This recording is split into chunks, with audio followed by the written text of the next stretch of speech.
The laughter hit me like a slap across the face. Not the kind you hear at your buddy's retirement party or when someone tells a decent joke over beers.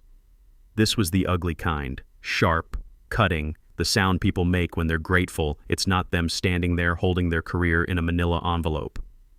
I'm Benjamin Hayes, 48 years old, and I just got fired in the most humiliating way possible at Dataflow Technologies' quarterly town hall meeting. There I stood in front of 200 employees holding a deactivated security badge and a termination letter that was still warm from the printer. The paper had that fresh copied smell, like they'd written it during the coffee break. Bradley Hoffman, our acting CEO, was already pivoting to some rehearsed speech about embracing innovation and driving change while I stood there like a department store mannequin. 18 years.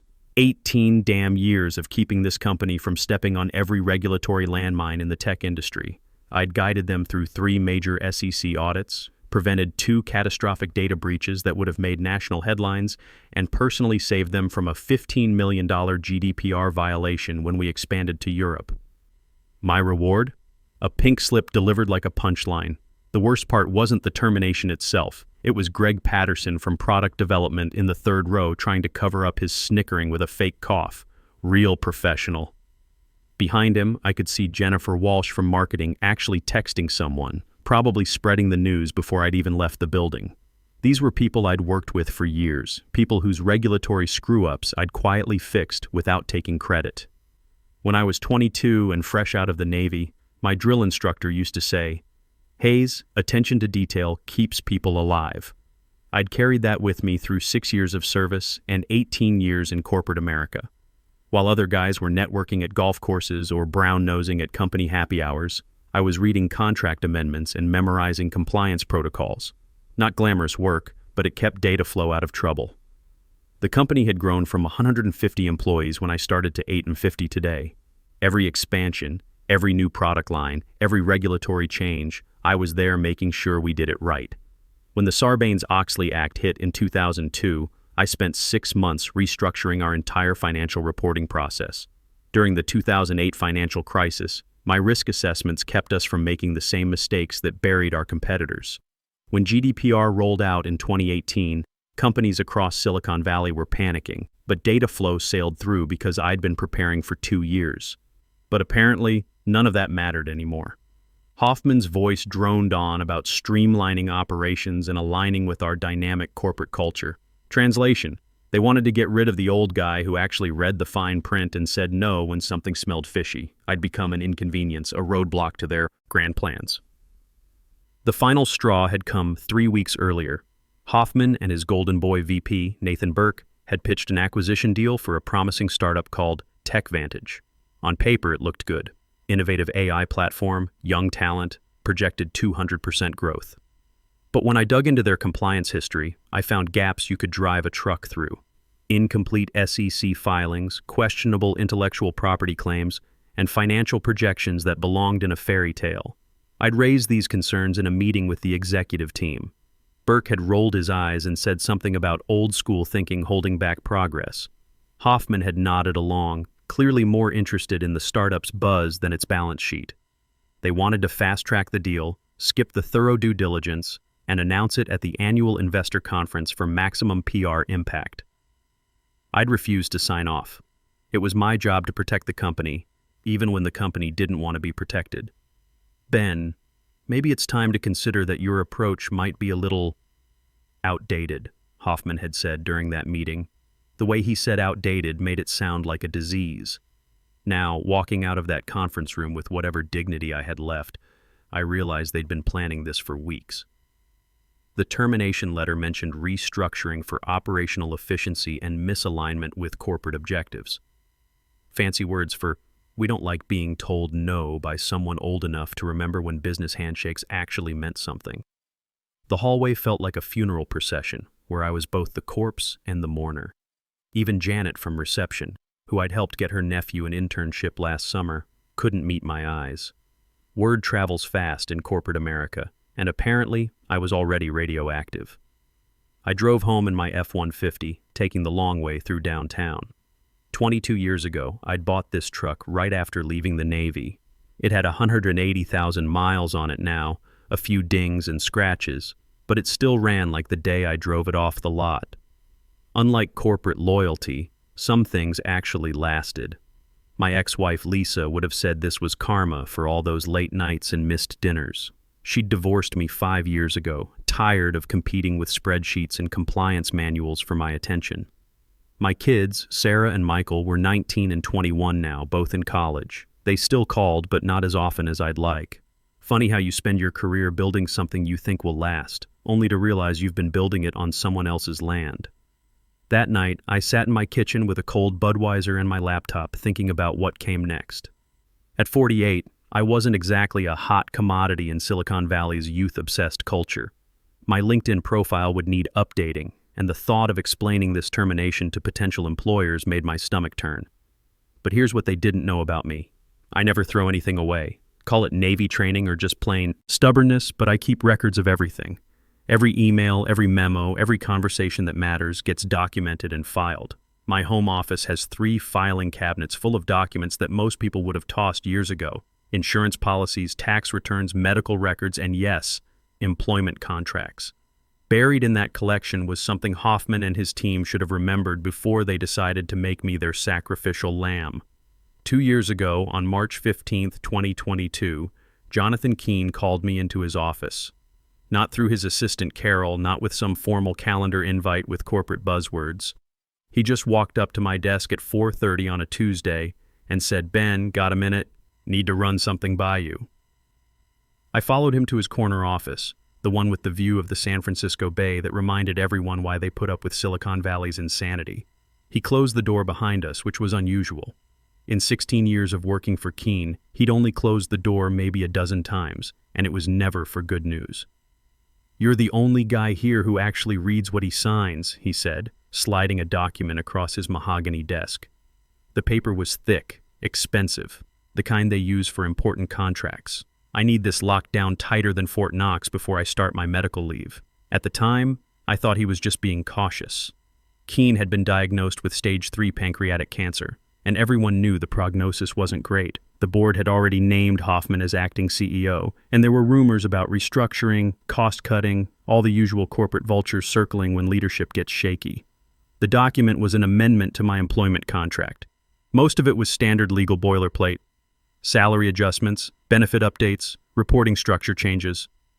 But there was one section that stood out, buried on page 3 in the kind of dense legal language that most people skim over. Section 7B, Primary Compliance Authority Designation. The designated employee shall serve as primary compliance authority with direct reporting responsibility to the Chief Executive Officer. Termination of the primary compliance authority may only be executed with written authorization from the Chief Executive Officer.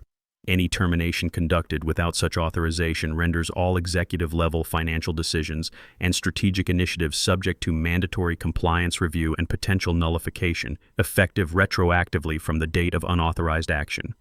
I read it twice, then looked up at Keene.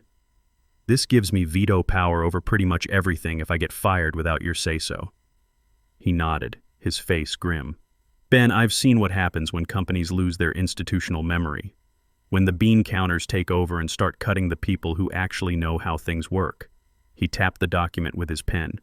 "You've kept us clean through every regulatory storm for the past 18 years. This just makes sure they can't throw you overboard the minute I'm not here to watch their backs. What if something happens to you? Then you better make damn sure whoever replaces me knows what you're worth." I signed it. He signed it. We filed it with HR and legal. Then life moved on, and honestly, I forgot about it. Keene started his treatment, Hoffman took over day-to-day operations, and I kept doing what I'd always done, reading the fine print and keeping data flow out of trouble. Until yesterday, October 12th, 2024, when they handed me that termination letter at 3:15 p.m. in front of 200 employees. Now, sitting in my kitchen with that second beer getting warm in my hand, I pulled out the file folder marked Employment, Data Flow, 2006, Present. Everything was there, chronologically organized like a military operation manual. Offer letters, performance reviews, salary adjustments, and right there in the middle, the March 2022 amendment with both signatures clear as day. I took a photo of the relevant page with my phone and started typing an email. "Jonathan, hope the treatment is going well and you're feeling stronger. Quick question about the Primary Compliance Authority Clause we signed in March 2022. Did you authorize my termination today? They handed me the papers at this afternoon's town hall. Ben. I hit send at 11:47 p.m. The reply came back faster than I expected at 12:03 a.m. Ben. What the hell? No, I didn't authorize anything. Still fighting this cancer, but my brain works fine. They just violated the clause in spectacular fashion. Check your email first thing tomorrow morning. Time to remind them why that paperwork exists. JK. I slept better that night than I had in weeks. Amazing what a little job security can do for your peace of mind, even when you've technically been fired. My phone started buzzing at 6:15 a.m. with notifications. Not just one or two emails. A steady stream of messages marked urgent, immediate attention required. And my personal favorite, compliance crisis. All hands. The first email was from Richard Lawson, Dataflow's chief legal counsel. Subject line, executive decision freeze. Immediate review required. Benjamin, please disregard yesterday's termination notice. Legal has identified significant procedural violations in the termination process. All executive decisions made subsequent to 3:15 p.m. on October 12th are under immediate compliance review per Section 7B protocols. Please report to Conference Room A at 9:00 a.m. for emergency consultation. Richard. The second email was from Hoffman himself, and I could practically feel the panic through the screen. Ben. Need to talk ASAP. Some confusion about your employment status. Can we meet this morning to clear this up? Bradley. The third email made me smile. It was from Patricia Johnson in accounting, forwarded from the automatic compliance system. Alert. All discretionary expenditures over $10,000 have been flagged for Primary Compliance Authority review. This includes Q4 executive bonuses, $2.3 million, TechVantage acquisition payments, $47 million, vendor contract renewals, $8.7 million, and facilities expansion project, $12 million, total frozen assets, $70 million. Please contact Benjamin Hayes for authorization, $70 million. They'd managed to freeze $70 million in less than 12 hours by firing me without proper authorization. In the Navy, we had a saying, proper planning prevents piss-poor performance. Apparently, Dataflow's executive team had skipped that lesson. My phone rang at 7:30 a.m. Richard Lawson, sounding like he'd been up all night drinking coffee and reading contracts. Ben, please tell me you can come in this morning. We have a situation. I don't work there anymore, remember? You all made that pretty clear yesterday. Actually, that's complicated. Look, I'll be straight with you. That clause you and Keene signed, it's airtight, bulletproof. And it just triggered a company-wide financial freeze that's got the board calling emergency meetings. Sounds like a problem for the acting CEO to handle. Ben, please, can you just come in? We need to sort this out before the market opens. The TechVantage deal is supposed to close this week. And if we can't process the payments... He didn't need to finish. I knew exactly what would happen. A $47 million acquisition falling through because of procedural violations would tank Dataflow's stock price and probably trigger SEC inquiries about our internal controls. I'll be there at 9, I said. But I'm driving myself, and I'm not signing anything until I understand exactly what you people have done. Fair enough. And Ben, you might want to bring that original contract with you. After I hung up, I poured myself a cup of coffee and read through the rest of the emails. The automatic compliance system had been busy overnight, flagging every significant financial decision made since my termination. It was like watching dominoes fall in slow motion, except each domino was worth millions of dollars. The beauty of it was the complete reversal. Yesterday, I was the old guy who couldn't adapt to modern business practices. Today, I was the only thing standing between Dataflow and potential regulatory disaster. Sometimes the best revenge is just being right and having the paperwork to prove it. I drove to the Dataflow office in my F-150, taking my time. No rush when you hold all the cards. The security guard at the parking garage, Miguel, gave me a confused look when I pulled up. Morning, Mr. Hayes. Thought you were... heard there was some changes yesterday. Still working out the details, Miguel. Company can't seem to figure out if they want me or not. He handed me a temporary parking pass with a puzzled expression. Word travels fast in corporate America, but apparently the overnight legal crisis hadn't made it to the security desk yet. The elevator ride to the 12th floor felt different. Usually I'd be mentally reviewing my morning schedule or thinking about which regulatory fires needed putting out. Today, I was walking into a room full of people who'd probably spent the night figuring out how badly they'd screwed up. Richard Lawson met me at the elevator with a fresh security badge. Not a visitor's pass, but a real badge with a black stripe I'd never seen before. "What's this?" I asked, clipping it to my shirt. "Executive Compliance Authority clearance. Legal created it this morning. Gives you access to everything. Financials, contracts, executive communications. The works." I nodded. "Where's the meeting?" "Conference Room A." Everyone's waiting. Conference Room A was Dataflow's largest meeting space, the one they used for board meetings and major announcements. When I walked in, it looked like a war zone. Papers everywhere, multiple laptops open, coffee cups lined up like soldiers, and the kind of frantic energy you usually see during SEC audits or hostile takeover attempts. The entire executive team was there. Hoffman sat at the head of the table looking like someone had just told him his house burned down and his insurance was canceled. Christina Walsh from HR frantically typed on her phone, probably updating her resume. Nathan Burke, the Golden Boy VP who'd called my approach old school, stared at his laptop screen like it might offer an escape route. Also present were people I rarely saw in these meetings. Patricia Johnson from accounting, looking uncomfortable in her best suit. Marcus Rodriguez from facilities management, clearly wondering why he'd been dragged into an executive crisis. And 3 lawyers I didn't recognize, probably brought in for damage control. Richard didn't waste time with pleasantries. He opened a folder and pulled out my contract amendment, placing it in the center of the table like evidence in a murder trial.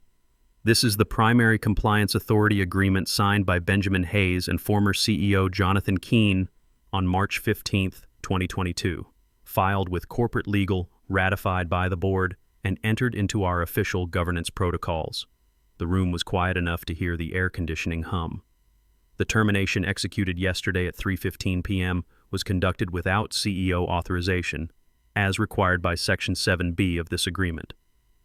Per the terms of this clause, all executive-level decisions made subsequent to the unauthorized termination are now subject to mandatory compliance review and potential nullification."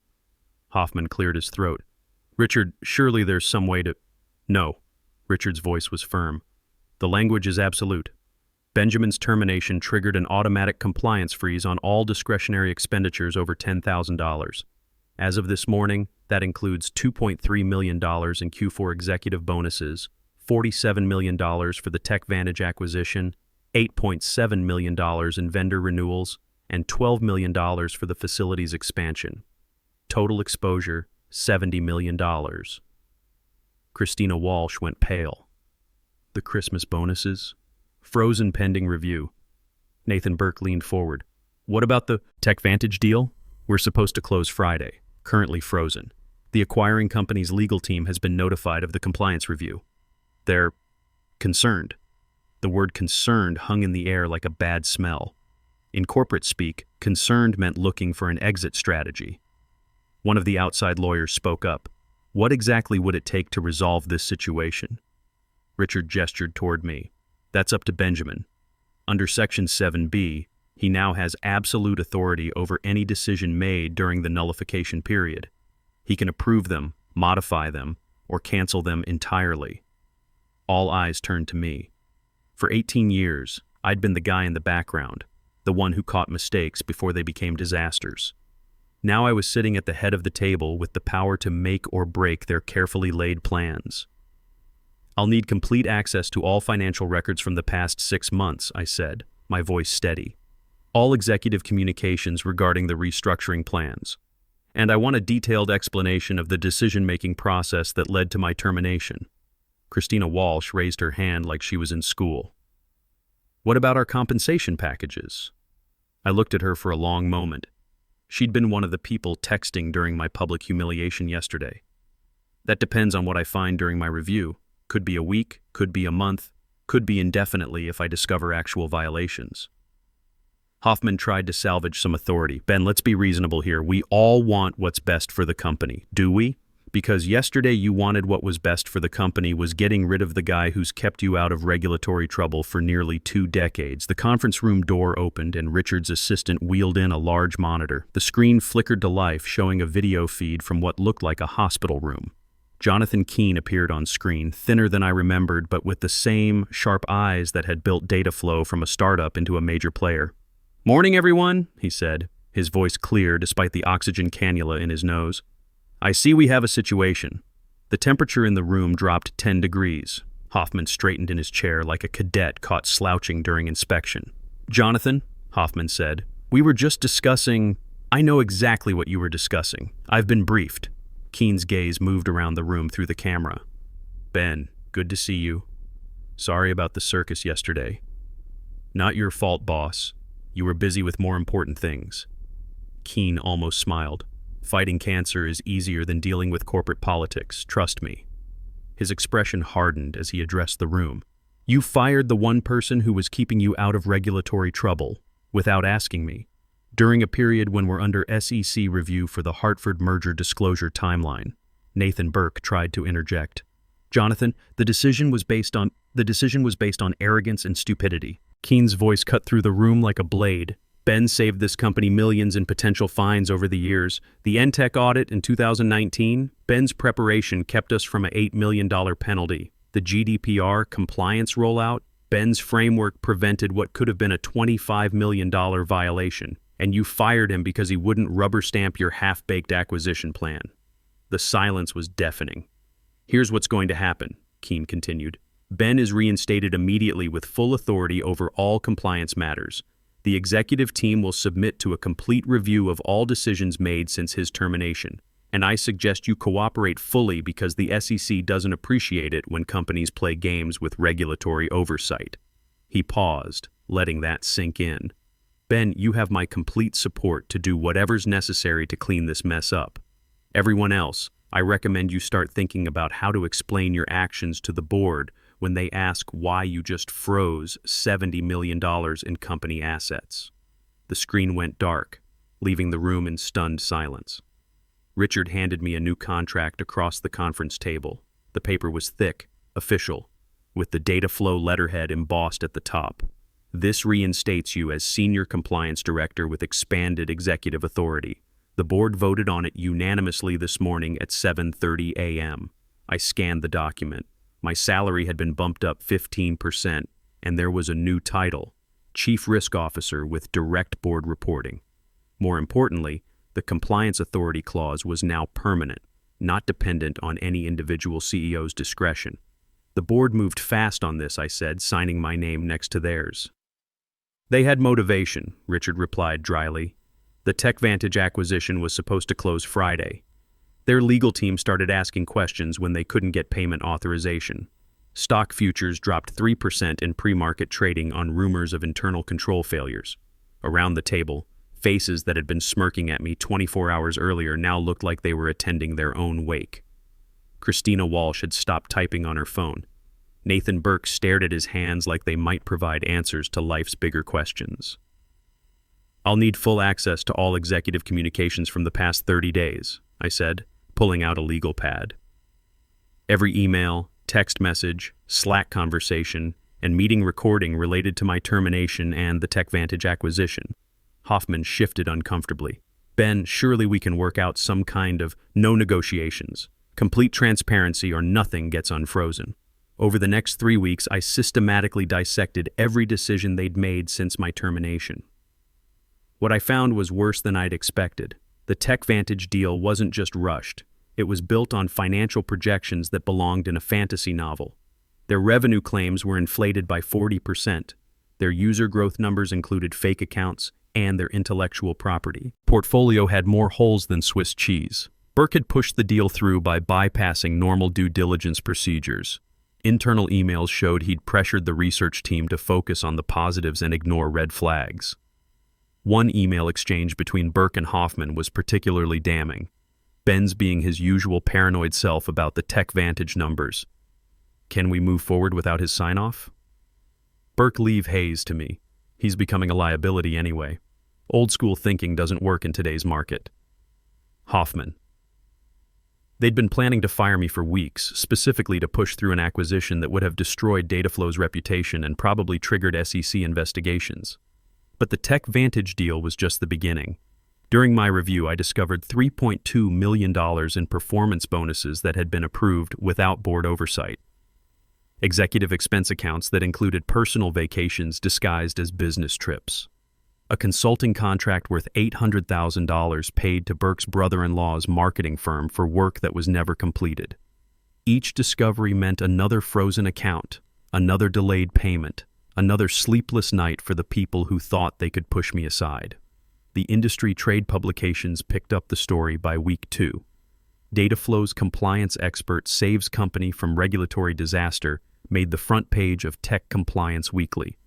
The article detailed how internal control failures had nearly led to a catastrophic acquisition, prevented only by the diligence of senior risk management personnel. My phone started ringing with job offers from competitors who suddenly realized that having someone who actually understands regulatory compliance might be valuable. LinkedIn messages from former colleagues asking if I was interested in consulting opportunities. Headhunters wanting to discuss exciting opportunities at companies that had previously never given me a second look. But I wasn't going anywhere. The real satisfaction came during week 4, when the board held its monthly meeting. I was invited to present my findings directly to the directors. All 9 of them, including 3 who'd served on boards during the Enron and WorldCom scandals and knew exactly what regulatory failures could do to a company. The unauthorized termination of our primary compliance authority created a cascade of procedural violations, I explained, clicking through slides that detailed each discovery.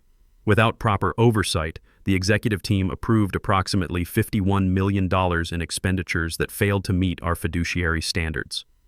Board Chair Margaret Stevens, a 68-year-old former federal prosecutor, leaned forward.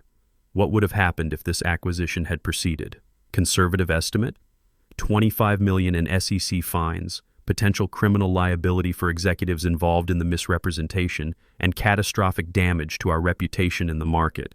The board voted unanimously to terminate the TechVantage acquisition. They also voted to accept the resignations of Nathan Burke and 2 other VPs who'd been involved in pushing the deal. Hoffman kept his job but was placed under enhanced oversight. Corporate speak for one more screw-up and you're gone. 6 months later, I was promoted to Chief Risk Officer with a seat on the board of directors. My office was 3 doors down from Hoffman's, with the same view of San Francisco Bay that reminded me why I'd stuck it out through all the corporate nonsense. The compliance department grew from 3 people to 8. My budget increased by 200%. And most importantly, every major business decision now required my written approval before moving forward. When new executives joined the company, they got a mandatory briefing about regulatory protocols. The presentation always included a case study about the TechVantage acquisition and what happened when proper oversight was bypassed. The message was clear: respect the process or pay the price. My kids called more often after the promotion. Sarah, now a junior at Berkeley studying business law, said she was proud that her dad had stood up to corporate bullies. Michael, finishing his engineering degree at Stanford, asked if there were any internship opportunities in the compliance department. Funny how success makes family relationships easier. The divorce settlement with Lisa had left me financially stressed for years, but the promotion and stock options meant I could finally breathe easy. I paid off the mortgage on my house and started contributing to a retirement account that might actually support me when I decided to hang up the regulatory manual. These days, when industry conferences invite me to speak about risk management, I always tell the same story. How a company nearly destroyed itself by firing the one person who knew where the bodies were buried. How proper documentation and attention to detail can be the difference between regulatory compliance and corporate catastrophe. The best part isn't the money or the title or the respect from my peers. It's walking into that conference room every Monday morning and seeing executives who used to dismiss me now hanging on every word I say. They learned the hard way that in corporate America, the most dangerous person isn't the one with the biggest office or the loudest voice. It's the one who actually reads the contracts and remembers what happened the last time someone thought they were too important to follow the rules. Sometimes the best revenge is just being right and having 18 years of paperwork to prove it.